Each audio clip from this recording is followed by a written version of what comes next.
Hey everyone, me Kevin here with a stimulus update on the latest going on, and we'll also go through some Q&A. There have been multiple questions about stimulus checks, idle grants, a lot of good stuff. We're going to go through everything that I can right here. Remember, a lot of these questions come straight from Discord. You could ask your questions there totally for free. It's way less spammy than like the YouTube live chat. Oh my gosh. But anyway, check that out. Go to metkevin.com/Discord. Great group of people there. Anyway, let's get started. First, the House of Representatives will hold a very important vote today to elect the Speaker of House. Nancy Pelosi, as Speaker of House, is obviously a proponent of larger future stimulus. Right now, though, Pelosi is facing very thin margins, and here's how the process works. Today, the House of Representatives, well, the representatives themselves, will enter the House to hold a vote for the Speaker of House. Nancy Pelosi needs 216 votes to get a majority. However, there are 211 Republicans and 224 Democrats voting today, with 2 vacancies and a few out for COVID reasons. If a few Democrats decide to vote present or to vote for someone else, Pelosi's threshold will change. That is the amount of votes that she needs to win, and the odds of her winning the speakership goes down. Pelosi has very little room to lose votes here. If she doesn't win the majority, then we go into runoff elections until somebody else gets a majority. This hasn't happened until since 1923, but hey, neither has a pandemic since the 1920s. So the 20s here are all about breaking records. And what's interesting about this is it ties together with the Georgia runoff election on January 5th. See, right now we've had a flip in the Georgia runoff election, which I'm going to talk about in a moment, but if Republicans maintain control of the Senate, and then we have some crazy runoff elections in the House on speakership, we could have a really interesting dynamic. Do we actually think we're going to see a Kevin McCarthy, a Republican House Speaker with a Republican minority? It's possible. It is possible. You could have a Kevin McCarthy Speaker, even though he's technically not part of the leading party. It'd be odd, it'd be weird, but hey, weirder things have happened. Now, obviously, it's probable that we're going to have a Nancy Pelosi Speaker of the House, but it's going to be a vote to pay attention to. We'll see what happens, especially if it goes into runoff territory. And see, this is where things get really interesting too, because look at the Georgia elections here on screen. This is big, okay? I want to point out, you see this kind of crisscross right here where we had the Republican, the red line in the lead, and then all of a sudden the blue line took over, the Democrat. You know what happened there? That was the 23rd of December. That was when this is the period of time here where Donald Trump said we need $2,000 checks, and Mitch McConnell is causing issues preventing the $2,000 checks. That one thing there is being partially credited for why Democrats are suddenly leading in a spot where Perdue, the Republican, was way ahead. Remember, if Democrats win here, if Nancy gets the speakership, which she probably will, and Democrats end up winning on January 5th, that could be a big change for stimulus coming, but it'll also be a risk factor for the stock market.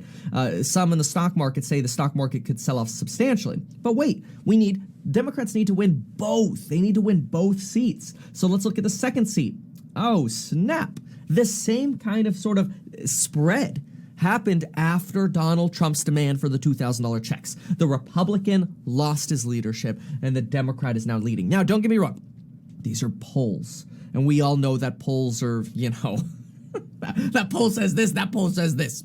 So all this means is we got to pay attention, but there was definitely a switch after that $2,000 check demand. All right, let's do some Q&A now. All right, so regarding the second stimulus check, we've got L. Gray Bush here wondering, I filed 2018 but didn't file 2019. I'm being told we could still receive the stimulus based on 18. However, I would like to know for sure. I can't find any documentation regarding this.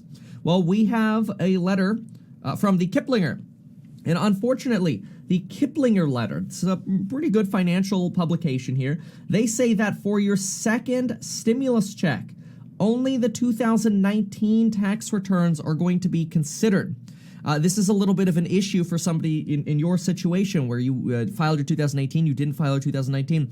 This means you're going to have to file your 2019 to claim your stimulus check. Now, is it possible that for some reason your check might still come through? Who knows? Maybe. But right now, it looks like you're going to have to get your next tax return, your 2019 tax return filed. Now, quick note, there are circumstances where you do not actually have to file a tax return, but generally not filing a tax return is illegal. You get penalized. You typically have to file a tax return every year. If for some reason you met a criteria where you did not have to file your 2019 tax return, then file your 2020 tax return to claim your stimulus check here in 2021. When tax refund time comes around. By the way, if you like getting free things, make sure you deposit $100 with Webull, because if you do, they will give you $21 in free stocks, up to $1,600 in free stocks. You kind of get entered into this lottery where you get at least $21, but up to $1,600 in free stocks. Just make sure you deposit the $100. When that clears, you get your bigger free stocks. Super exciting, and hope to see you in the Webull community. We'll also talk a lot about EIDL, and we'll talk some more about stimulus checks and rental relief and that in just a moment. Now, here's the question. If I'm a single member LLC and don't pay myself payroll taxes on my tax form, but have transfers from my business checking account to my personal account, can I qualify for a PPP, and is this legally risky?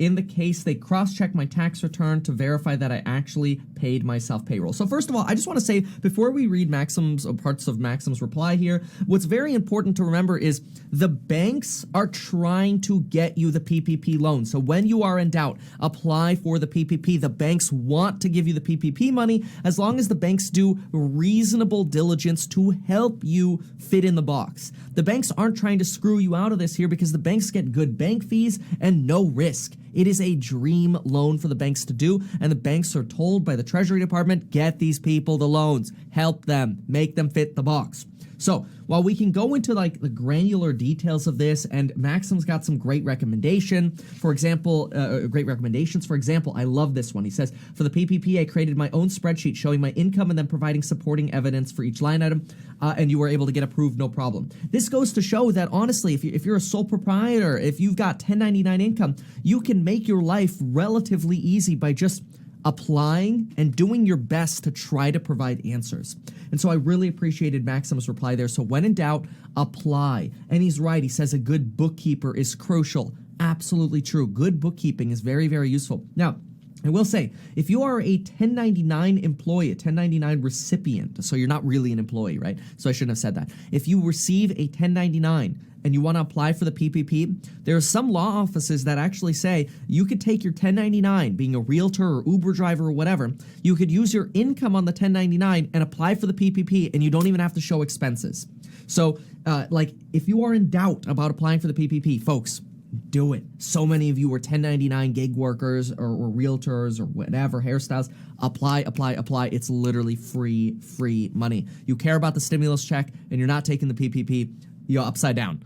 Like, even though it sounds like, oh my gosh, I got to apply for something, get ready. We should have some more guidance on January 6th. It's not clear yet what guidance we're going to get on January 6th, but stay tuned. We should get some. Okay, let's now talk EIDL. So first things first, I'm going to talk about what's on screen here, but I do want to also just quickly mention, look, there is so much confusion right now about the legalese, about whether or not we can get the full $10,000 checks from the EIDL or not. Remember, you either applied and got your $1,000 per employee, or you didn't apply yet and you are self-employed and have the opportunity to apply to get your $1,000 for yourself, or $2,000 if it's you and your spouse working together, or whatever, up to $10,000, right?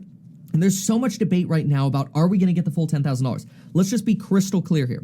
Congress said we were supposed to get $10,000. Congress wants a full $10,000. Unfortunately, the language in the new bill, and I dove deep into this yesterday and nothing's changed even after I've read it again. I've gone deep into the language in the bill. The language in the bill gives the SBA plenty of loopholes to say we're not going to give people the 10K. Unfortunately, Congress only specifically said, if you are a low-income individual and you've had an economic loss of 30%, you get the EIDL up to $10,000. Now, technically, the SBA shall give us up to $10,000 or up to the amount that we requested. But the SBA could simply loophole and go, well, we're not going to allow you to request more than a certain number. So the point is right now, if you are on the sidelines wondering, am I going to get my full $10,000 for the EIDL? If you are in a low-income community and you had a 30% loss, the answer is yes.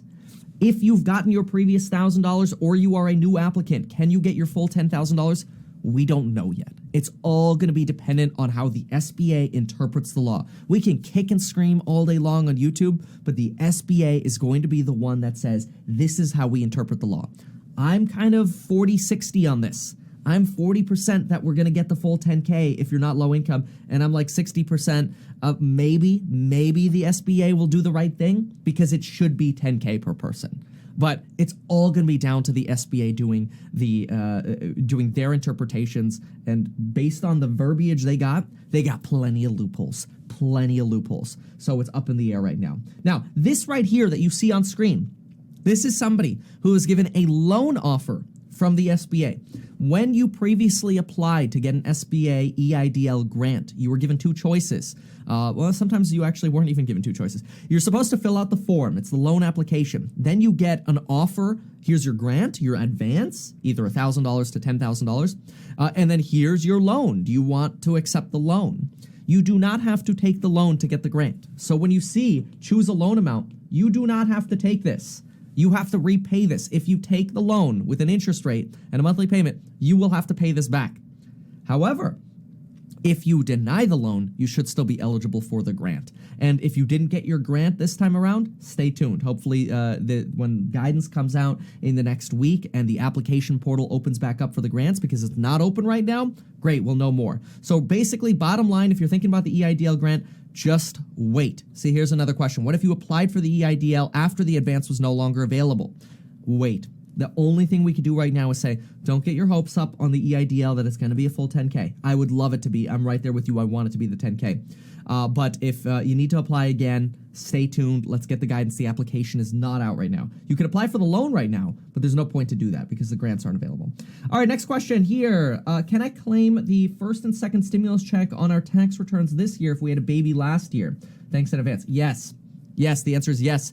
If you have a new dependent with a social security number, or had a new child in 2019, or had a child before, or had a child before 2020, or you had a child in 2020. The point is, if you had a child anytime before 2021, so unless you had a baby in the last few days here, and you didn't get a stimulus check for them, but you qualified for the stimulus check, you will be able to claim that on your 2020 tax return.